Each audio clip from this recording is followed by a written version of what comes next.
Yeah, I've never done this before, so I'm not going to pretend that I can tell somebody how to do this. Only thing I can do here is try to show somebody what I did. But I took the brackets out on both sides. I took the brackets off. That's not that hard to do. That way, once I got the brackets out, I could move this. I could move the sway bar up and down, because the only way that you can get the bolt out of this bushing, it goes up against this shock mount right here. So there's no way to get the bolt out. You got to be able to move this back and forth. Once I was able to do that, I was able to get the bolt out, and this comes out pretty easy here. Yeah, these are pretty worn out, but yeah, this comes in and out pretty easy then. The bottom bracket down here, this bottom bracket down here sits on these two bolts like that, and I can tell you getting the two bolts will not fall out because of the leaf springs in the way. But you gotta get a wrench. The inner bolt nut is not that hard to get to with a 1/2 inch box inch wrench. You can get a hold of the bolt, and then you can get your nut. You can get your driver and get the nut off. The one on the inside right here, I had to fish this up in there to get a hold of the head of the bolt in order to get the nut off. After you do that, then this bracket just comes off. And again, I'm going to tell you, this is not the way the factory service manual says to do this, but trying to work with the Z trim measurement, the suspension has to be in the rest position in order for this all to go back together the way it's supposed to. So I didn't want to mess with any of that. I just wanted to take the brackets off, press out the old bushings, and I'm only sharing this because I'm not telling you how to do it. I'm just telling you this is the way I did it. This is quite a frustrating little job. It looks easy. No, it's not though. But I'll take these downstairs and press these bushings out now. Yeah, I have a hydraulic press. I bought it Harbor Freight for really cheap to help me work on this Corvette, get some of these bushings, etc. out of there. So, and if you don't have one, I guess you could use a C-clamp.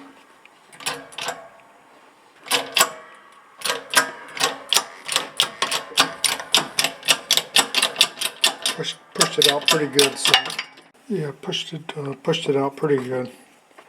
So I'll clean this up with a wire brush here, and then the new bushing should.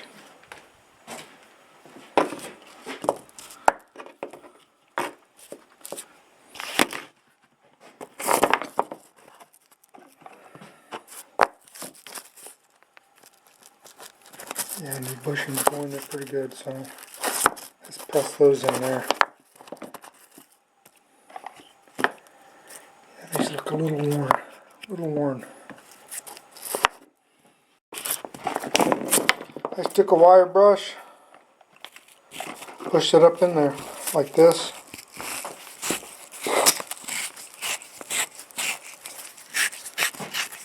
Buy these wire brushes down at Harbor Freight for like $1. So I'm real worried about it.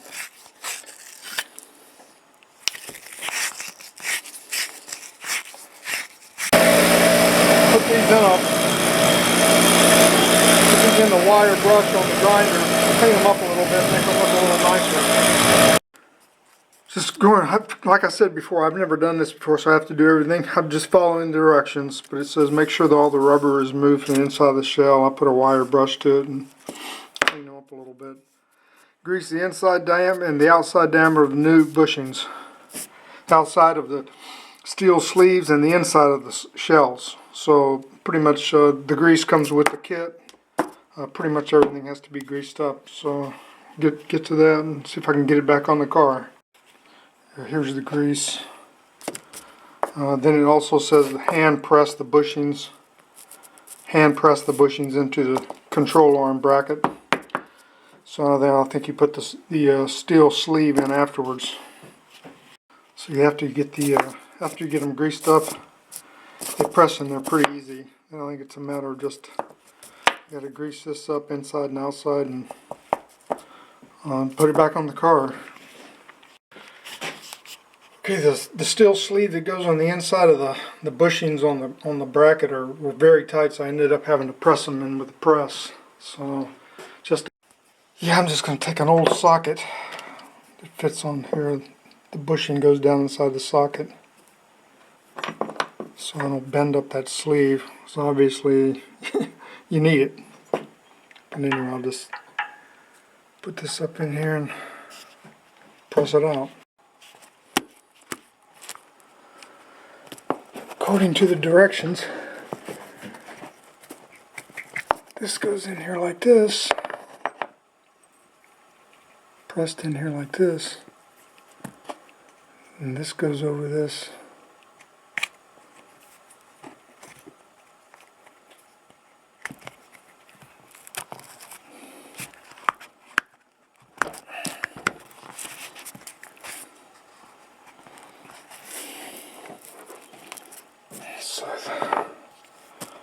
So it looks like this.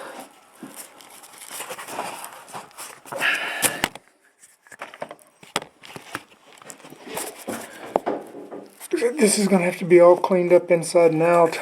This goes in here on the flange side, pressed all the way in, and then this goes like this.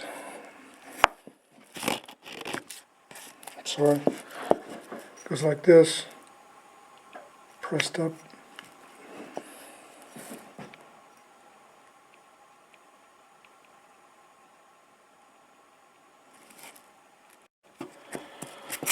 Supposed to grease up this bushing here, so according to the directions.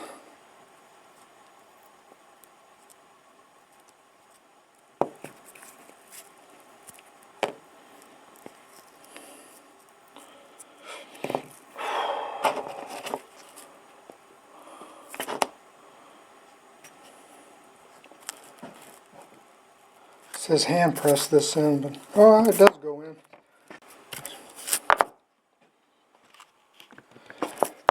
You get those all pressed in. According to the directions, you put this back in the sway bar, press this in, push this in, then you put this thrust washer, press this on there, and then bolt it back together.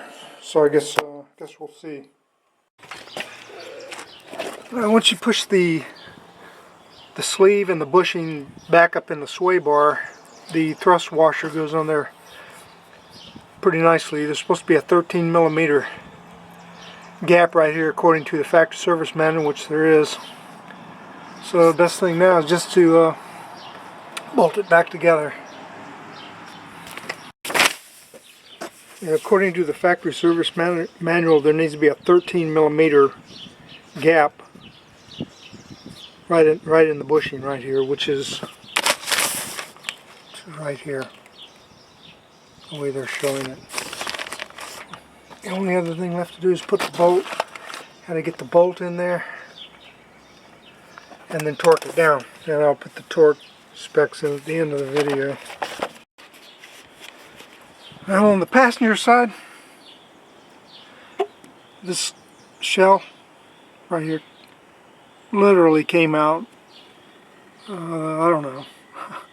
It's back in there. It looks really good. It's tight. This one somebody messed with. This does not come out. So in order to press the bushings up in there, I had to take all this off, all the rotor, so that I can get a C-clamp up in there.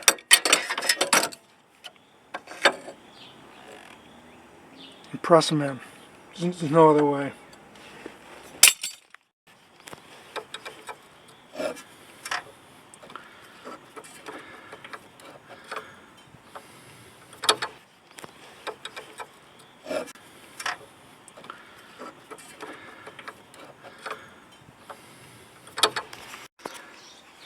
when you're putting this all back together, don't tighten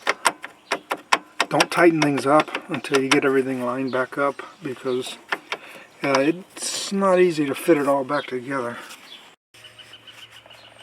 Yeah, I ended up having to jack the car up to take all of this off, and then jack the knuckle up in order to get this to line back up, in order to maintain the Z measurement of the trim. So it's a little tricky.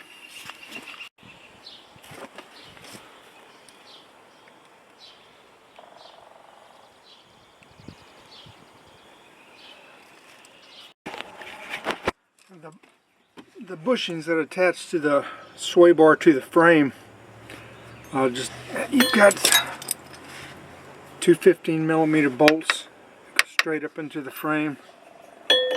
You take the bracket off.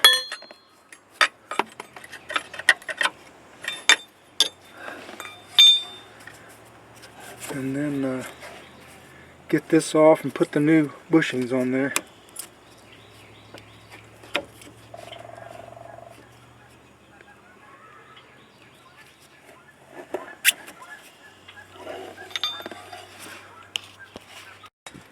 Yeah, these old ones, they actually look like they're in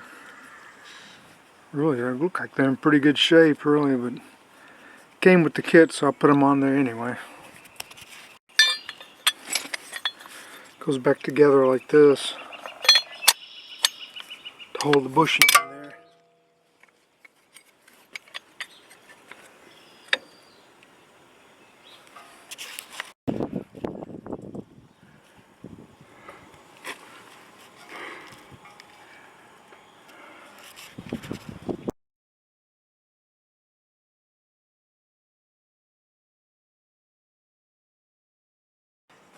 Yeah, according to the factory service manual, this bolt must be installed in the direction shown, which is this bolt right here. Now, I was thinking it must be installed in the direction shown, so all the bolts need to be installed in the direction they're shown. Why, I don't know. The two bolts that hold the bracket down to the steering knuckle is on the bottom down here. 22 foot-pounds of torque.